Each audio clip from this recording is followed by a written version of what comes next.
Okay, wonderful. Well, I am Brook Choulet. I'm actually a PGY5 in Child and Adolescent Psychiatry. And I started to really wonder during my residency training how I wanted my future to look in terms of jobs and job satisfaction. I know there's a lot of focus on burnout right now. So it got me thinking that I wanted to create a concierge practice where, physicians can determine what kind of care they wanted to provide to patients. So what I'll talk about today is how to start and scale a concierge practice in less than a year. I just did this, so I think I'm in a good place to speak on this, what I've learned through the process, and what I would share with other people who are interested in doing this. So I started to kind of develop this idea in my PGY3 year. So I'll kind of walk through my timeline and what that looked like to give you a real sense of how quickly you can do this too, if this is something you're considering. So, objectives for today is to really understand the process of how to build a business, learn how to set up a practice that's not only feasible, but also scalable, identifying kind of some of the benefits as well as the obstacles that I encountered along the way, identifying helpful marketing strategies because everyone is really curious about how to market new practices in a cost efficient way, and then how to maintain the growth. So, once you've built up, what now?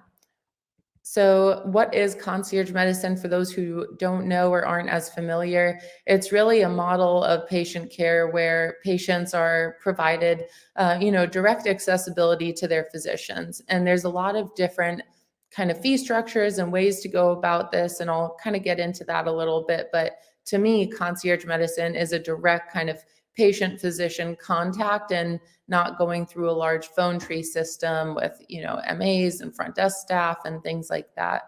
So really providing that level of convenience to patients. So here's a little bit about my story. So like I said, I started coming up with this idea in my PGY3 year. I started in my fourth year, so my first year of child fellowship in kind of the essential building blocks of how to build a business. And I'll get into that a little bit more.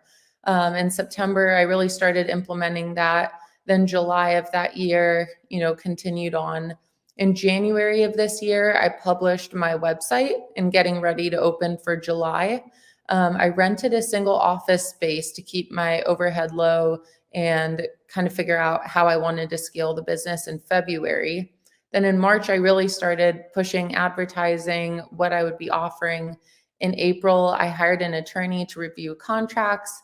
I started to get my accounting in order. And then in May of this year, I actually started booking patient appointments for July. And at that point, I was solo, and I'll get into more kind of how it expanded so rapidly. But moving from May to June, I then signed a commercial lease for 8 office spaces with no other people in my business, but just a vision and a plan to expand. July 1st, I started seeing patients, meanwhile, starting my 5th year of fellowship. So I'm in my last year now. And then between July and August, I hired 5 independent contractors within an 8-week period of time. September of this year, so within a few months, we had 150 active patients in our clinic, and I took my board. So that I kind of regret overwhelming myself at that point in time. And then I had a good structure in place, so I wanted to replicate that. And I filed for a professional corp in California to start a second practice in California. So that's kind of my timeline and where I've been this last year and why I think I'm able to speak on this topic in particular. So, big picture, when you're setting up a concierge practice, the first thing is to develop a business plan. So, what do you want to do? Who do you want to market to? What is your vision for your space? The next step is really setting up the business. So, all of the not fun, dry activities of forming a corporation and getting your accounting in order. That third phase really is implementing the action plan. So now you have this idea, you have the legal structure in place, but what now? Fourth would be marketing and then also maintenance. I think a lot of people go really hard right out of the gate and they market, really successfully, but how do you maintain that momentum moving forward? And then the fifth thing, and really what's extremely key to growing and scaling, is having systems and automation in place. And we'll get more into that, what that means in particular. So in step one, you really want to develop that business plan and identify goals. So are you thinking of doing a solo versus group practice? Are you going to be in the office, telemedicine, mix of both, cash or insurance based? And really with concierge practices, it's cash and out of network, so no insurances.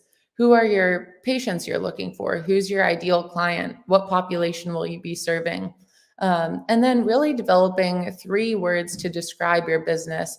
What type of workplace environment do you want to have, and what's really important to you growing and moving forward? So kind of taking all those things into consideration and really putting some thought and effort into the business plan first before you even start to implement anything. The second step is really the nuts and bolts of just the legal aspect behind creating a business. So, are you setting up a corporation, an LLC, a PLLC? What are you going to name your practice? What the website domain is going to be? So, these are kind of all of the basic steps of just building a practice in order to be able to move forward. So, you'll need a tax ID. Maybe, it's a good time to get an accountant or an attorney.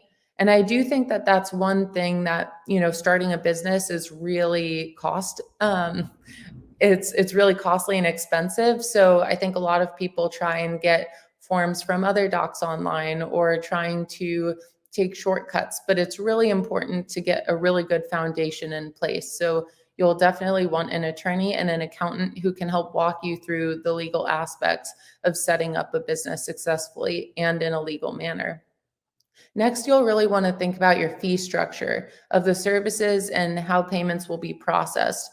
Again, it's all about getting systems in place so when you open and scale, it's easy and flawless. So, are you going to be retainer or non-retainer based? Then you'll want to actually set up communication methods so people can contact you. So you'll want a phone and a fax system, leasing an office space, or getting a virtual mailbox if you're doing a telemedicine practice only. These are really just a few, but it gives you an idea of all of the small details that go into building a practice from the ground up. The next phase is implementing the action plan. So now you have your vision, you have the legal structure in place, but now what? So, a few things listed up here would be creating a website, which again, it really helps when you have that vision already established of what you want to do and how you want to do it. Will make writing content for your website and marketing materials a lot easier. You'll want to select an EHR, really take your time and make a list of the things that are important to you and important to automating and making your practice more efficient, and select an EHR based on those things. Then you'll want to have your lawyer review consent forms, determine your fee structure, get business and liability insurance and malpractice insurance.